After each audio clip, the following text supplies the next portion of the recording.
Voilà, c'est un automate TS6 Micro. TS6 Micro. Ce programme à base de logiciel P7 Pro de Schneider. Voilà. C'est à partir de ces logiciels qu'on a fait les nouveaux logiciels Unity Pro et EcoStudio Complex. Voilà, cet automate TS6 Micro, il est basé comment? Sa structure, c'est laquelle? Ça, on appelle ça un bac. Pas comme le payant Paul disait hier là.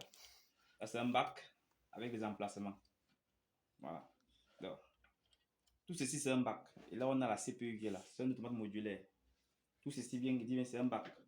Là, c'est un bac avec une CPU T6 Micro, dont la référence est 3721001. Voilà. Et là, on a donc un bac avec un emplacement. Voilà. On a un bac avec 3 emplacements. Voilà.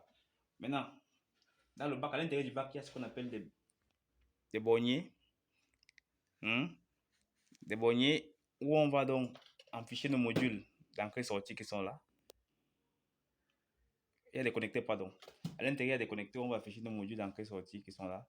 Et ça va s'emboîter à partir des borniers également, des borniers femelles. Là, ce sont des borniers mâles qui sont à l'intérieur. Voilà. Donc, là, on va faire le montage d'un bac. On va monter un bac pour TS6 Micro. Voilà.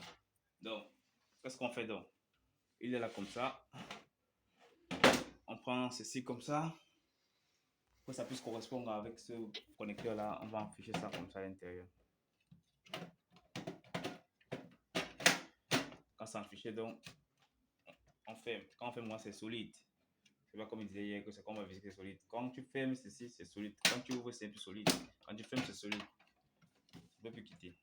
On prend le deuxième, toujours module d'entrée-sortie. On affiche également. Et on le bloque. On prend le troisième, on affiche également.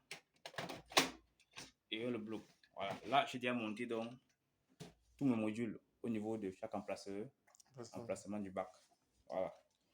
Maintenant, c'est un module d'entrée-sortie. Maintenant, ils ont besoin. Là, on voit des connecteurs qui sont là.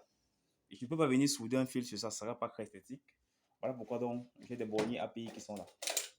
Des borniers automates qui sont là. Je vais donc venir fixer chacun là et après visser pour que ce soit solide. Voilà.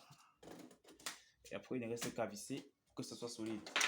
Et ici, là, j'ai donc 2 emplacements. Un emplacement, c'est celui, le premier emplacement, on appelle ça l'emplacement pour PCMCIA. PCMCIA. Voilà, c'est un module d'emplacement PCMCIA pour module de communication. Par exemple, j'ai besoin d'un module, un port de communication, par exemple. J'utilise ce module-ci pour que ce soit, par exemple, un port DB9 qui n'existe pas sur l'automate. Voilà. Et là, je peux utiliser une passerelle qui va convertir DB9 à 1G45, par exemple. Ça, c'est à quoi ça sert. Maintenant, le premier emplacement qui est là, c'est l'emplacement pour 4 mémoires. Voilà, 4 mémoires utilisées, c'est cette 4 mémoires-ci. Voilà. 4 mémoires de référence TSX MRPC44 8K. Voilà. Donc, c'est cette référence-ci. Vous voyez qu'on écrit la PL7. C'est le nom du logiciel P7 Pro. Voilà, je vais donc afficher cela. Pour afficher cela, je regarde, je vois bien qu'il y a un connecteur à l'intérieur qui doit recevoir la carte mémoire.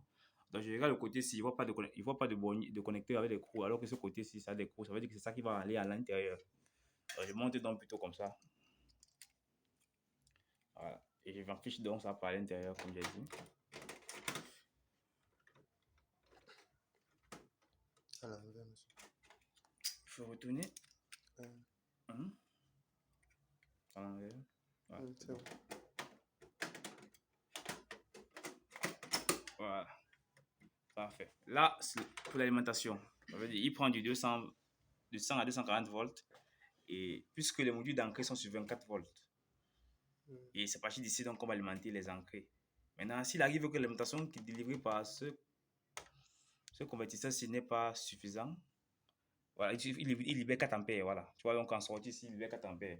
Maintenant, si on regarde l'alimentation de chaque module d'entrée, on voit que c'est largement supérieur à 4 ampères. Là, on va utiliser le module d'alimentation externe pour pouvoir avoir la tension, le courant qu'on veut. Et voilà.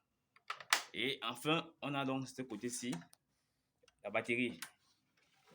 Voilà, c'est cette batterie-ci.